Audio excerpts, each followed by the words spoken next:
And every time he married thereafter, there was a purpose. It was not in order to fulfill his desires, his base desires, sallallahu alayhi wasallam.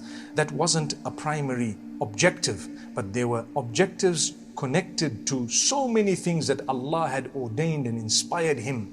And Allah subhanahu wa ta'ala wanted the deen to be carried on, to be taken all the way to us. Hence the marriage to Aisha radiallahu anha and the others. And Aisha radiallahu anha, as young and intelligent, someone who would ask many questions, someone who would not only witness what was happening, but register it and process it and convey it. That was one of the main purposes of the marriage with Aisha radiallahu anha. Otherwise, they hardly lived together for a long time. Subhanallah. Subhanallah. But she came in for a purpose. Like I said, if you don't know the purpose, go and study it. Here is Nabi Muhammad sallallahu alaihi wasallam. He loved his spouses and he was not afraid to express that love. One day they asked him, who do you love the most? Imagine the Nabi of Allah, pious, the most pious. He used to say, I am the most God-fearing from amongst you. Atqakum lillah. I'm the most God-conscious from amongst you.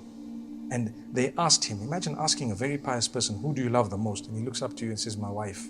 And he says the name, Aisha. Allahu Akbar. As a husband, he did that. He did that. Who do you love the most? Aisha. Then who? A father. Subhanallah.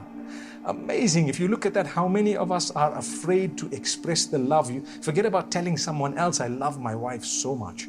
But you tell her. We don't even tell her that I love you so much, or him, the other way around.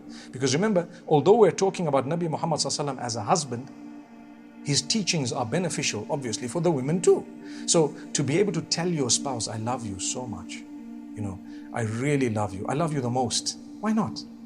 It's from Allah in your heart. And you can love someone the most from different angles, subhanallah. So you have your fatherly love, you have your siblings, you have your children, and you have your spouse. The love is different angles of love. So you might love your spouse the most in terms of the spousal love, and you love your mother the most in terms of your, the parental love, for example. It's a different type of love.